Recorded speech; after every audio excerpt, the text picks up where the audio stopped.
Kita sederhana aja, misalkan cuma seperti ini. Metode seperti ini pun nggak masalah nih. Kalau misalkan mau ditabur juga, ya bisa dikira-kira lah sama teman-teman yang efektif itu yang mana. Sian gulma itu ya kita manual seperti ini. Jadi kita pakai cungkir di sini disebutnya. Ini si rumput liarnya, Pak Bos.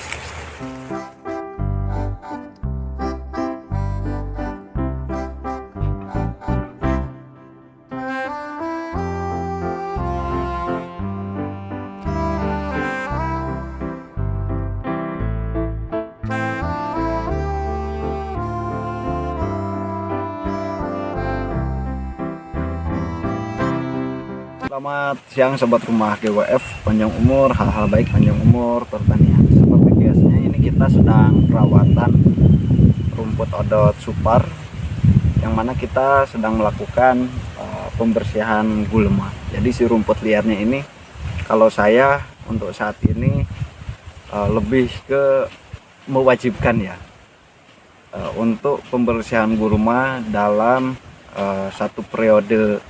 Bukan satu periode, jadi pembersihan gulma itu satu kali tanam ya, cuman satu kali. Karena untuk tahap selanjutnya, pemanenan selanjutnya itu enggak perlu pembersihan gulma lagi. Jadi pas awal-awal penanaman saja, dan biasanya itu kita lakukan di usia 3 minggu atau 1 bulanan lah. Bisa saja usia 40 harian. Karena itu sangat penting sekali.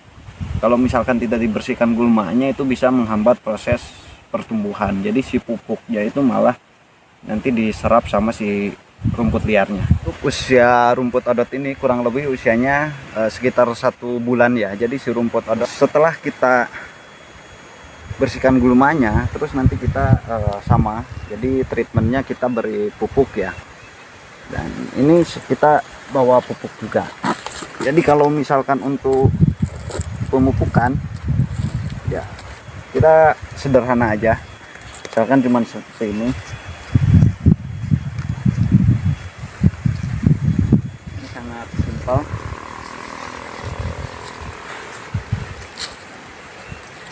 Metode seperti ini pun nggak masalah nih.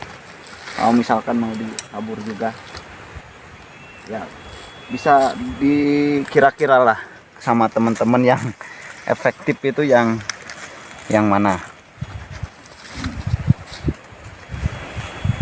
Itu terkait tentang cara pemupukan, dan bisa dilihat dengan usia waktu 1 bulan dari awal penanaman, si gulmanya itu lumayan cukup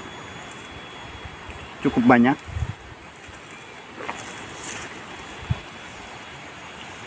Semuanya yang saya tanam, mungkin ya keseluruhan yang saya tanam itu kurang lebih ada 3 hektaran lah, dengan berbagai macam jenis rumput, dan prioritas itu si Biovitas dan odot super. Semuanya itu sama, menggunakan pembersihan gulma itu ya kita manual seperti ini. Jadi kita pakai cungkir di sini disebutnya. Ini si rumput liarnya, Pak Bos. Ini kalau misalkan tidak dibersihkan akan sangat menghambat.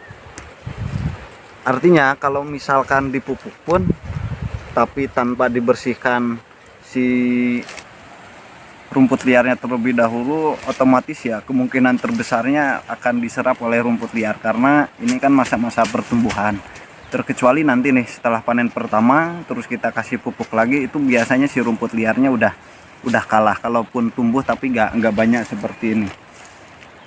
Ciri si tanah yang subur itu biasanya salah satunya si rumput liarnya tumbuh banyak seperti ini. Kalau nggak tanahnya subur, itu si rumput liarnya pun dia akan kurang ya untuk si rumput liarnya. Artinya walaupun tumbuh tapi dia telat si rumput liarnya pun. Nah, artinya si rumput si lahan ini masih lumayan cukup subur ya kandungan, mungkin kandungan pupuknya. Tetapi walaupun kita gak pakai pupuk dasar ya, kita susul pakai Ponska tadi, jadi pupuk kimia, tapi nggak banyak-banyak, sedikit aja, itu insya Allah udah cukup. Jadi sifatnya untuk merangsang saja, kita bisa ya.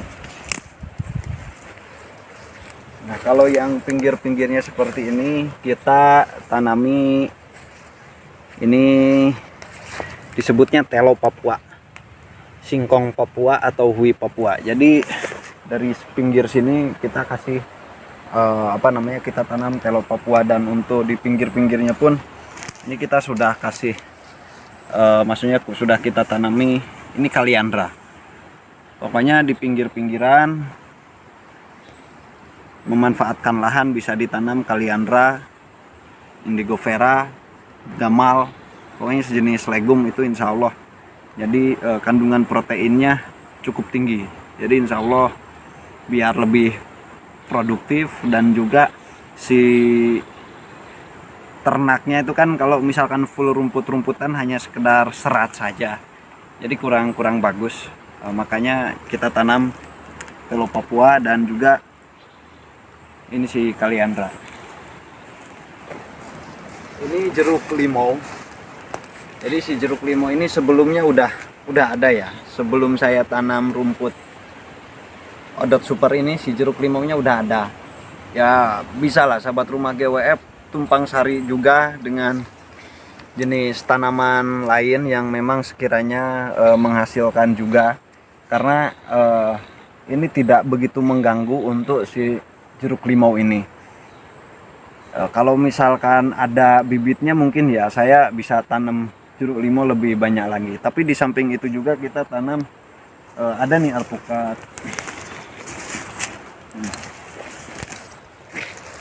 Ini alpukat, pokoknya alpukat. Terus di sebelah sana juga ada durian.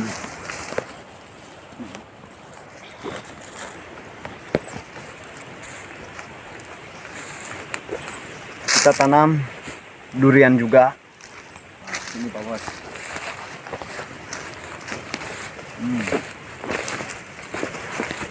Ini kita tanam durian ya, lumayan ada beberapa pohon kita tanam durian, alpukat, yang jelas jeruk limau itu udah ada. Kalau ini pohon tumbang, jadi kalau ini kemarin itu ada angin besar, ini rubuh, akhirnya kita perbarui lagi nih si rumput biovitasnya. Bisa dilihat ke atas itu Odot Super. Kalau yang sebelah sini Odot Super, kalau yang sebelah kiri itu biovitas. Jadi usia penanaman hampir sama, mungkin selisih 2 atau 3 hari lah lebih duluan si biovitas. Jadi yang saya unggulkan itu cuma rumput biovitas dan Odot Super, itu 2 jenis yang menurut saya recommended. Di samping itu juga kita tanam telo Papua, dan kita tanam juga indigo vera ataupun kaliandra, karena itu penting sekali ya untuk mungkin formula pakannya itu biar lebih jos. Oke sahabat rumah GWF, mungkin ini ya terkait tentang rumput yang saya tanam. Lokasi saya itu ada berapa titik, jadi 3 hektar itu ada beberapa titik, enggak satu blok 3 hektar. Oke, mudah-mudahan video ini bisa bermanfaat. Panjang umur, hal-hal baik, panjang umur pertanian. Terima kasih.